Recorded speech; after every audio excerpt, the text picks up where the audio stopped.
Razstave Likovne družine Dobova.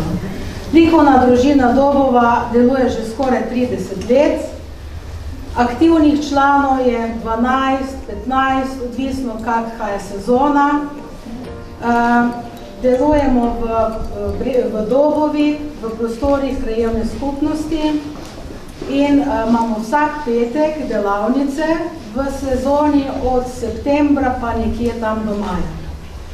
Ob petkih se dobivamo že leta po 2-3 uri in se izobražujemo in ustvarjamo v različnih tehnikah, slikamo,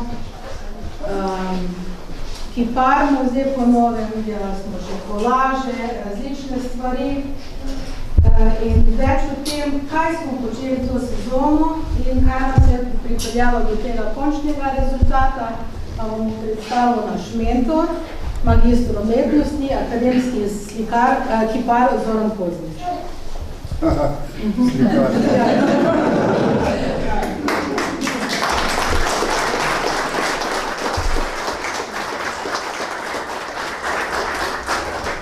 Lep dober večer tudi v mojem imenu. Prav dobro voljo ste me spravili že s svojim številom, da na tako posebno tvarino, kot je tale otvoritev tele razstave, pride tako veliko ljudi. Jaz upam, da nismo vsi v žlahti, da je še to prši zaradi zanimacije na to temo. Takole bom rekel, od lanskega oktobra so me nekako naš grčkali, če lahko tako rečem, da pa mogoče poskusimo tudi v kiparstvu. No in jaz potem po obotavljanju sem se rekel, hudiča, to se ne bo dobro končalo, boh ve, to bo sama packarija, nič ne bo nastalo, celo sezono bomo vrgli, kaj vam vedete. Ampak potem, ko smo dobili glino, eno najboljših, moram reči, v Sloveniji, z Menkša, je kar hitro začelo nastajati pod prsti in prstki in prsturinami, marsikaj res zanimljivega. Tako da sem se jaz tudi sam kar hitro odločil, hudiča, dajmo pa poskušati malo bolj resno. Gremo pa čisto po enem načelu, kot ga uporabljajo v prvem letniku Akademije za likovno umetnost in oblikovanje. Poskusimo se, da vidimo, kaj bo nastalo, če gremo delati glavo v naravni velikosti, se pravi portretno plastiko. S tem, da smo šli čisto po akademskem postopku, prvo smo se malo ukvarjali s kubno glavo, potem smo delali lovanjo, pod polovico teh glav so glinene lovanje. Lovanje človeške smo, imeli smo 3 za model, ena je bila celo prava, tako da kar nekaj. In potem smo na te lovanje lepili kite, mišice, kožo, postavljali oči, zobovje in tako naprej in tako naprej. Tako da se znotraj teh glav skriva marsikaj. Če bi se jih dali zdaj po plasteh odpirati, bi videli, da se spodaj v resnici 3-4 kite.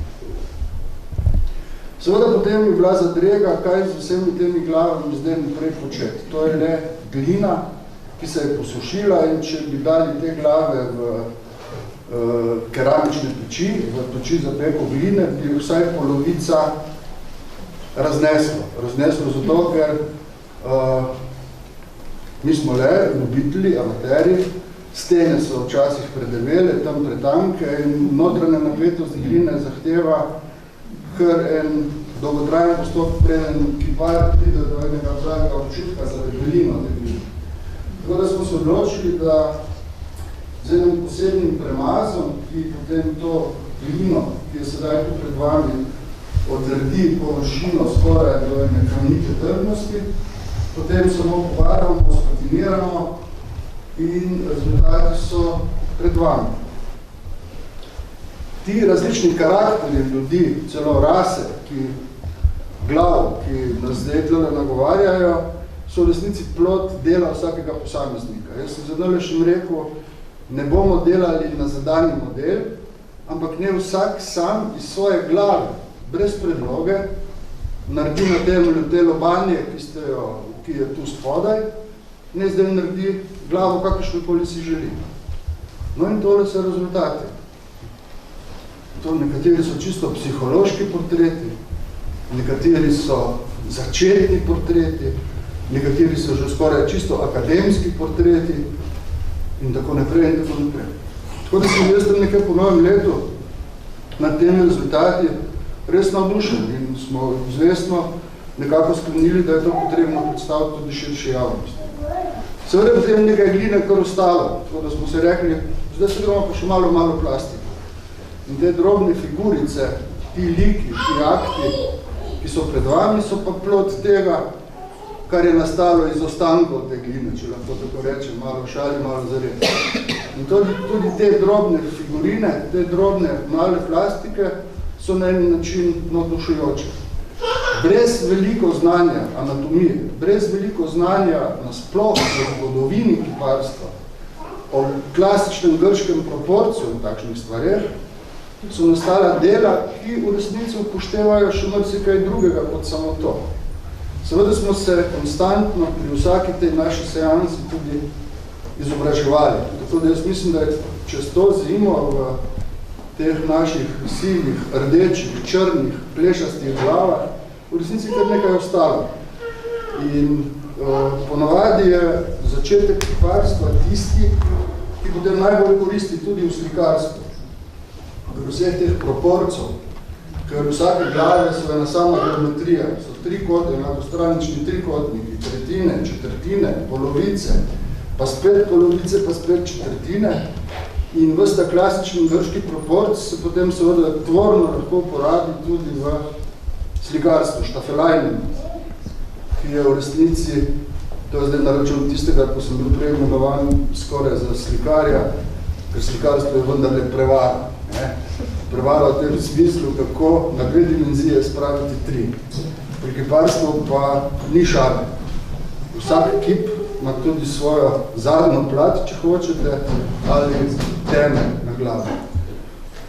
In zato še toliko bolj ta zima res pomeni, jaz mislim, en kvantni skok v razumevanju likovne tvarine, v likovnem društvu Dobovo. In kam nas bo pot vodila naprej, se bomo dogovorili, ampak čez dalje težje bo, lažje ne bo, ker vidim, da zmorejo in jih je treba trajati. In kam pridemo, se pa vidimo potem na drugi razstavi. Tako da še enkrat hvala za tale množičen obisk. Jaz upam, da so vam kakšne stvari všeč. Meni so vse, zato ker vem, koliko truda, časa tudi solza, da bom rekel znoja, krvavega in tako naprej. Vendar tu notri je ogromno dela. Tu notri je ogromno razmisleka, ogromno že tudi znanja in predvsem ogromne volje, učenja in napredovanje po stvari.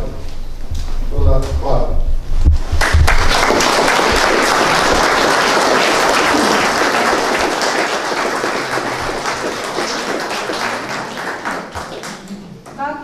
Prva kiparska razstava, imamo tudi prvo lastno diplomo.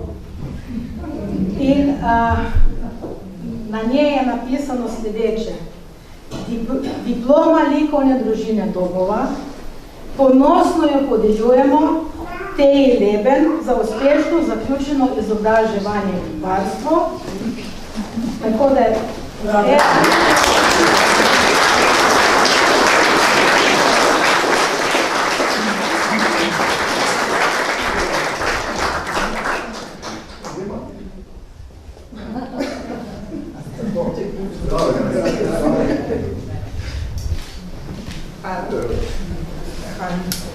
Diplomo tudi s ponosom podeljujemo Branko Bosini.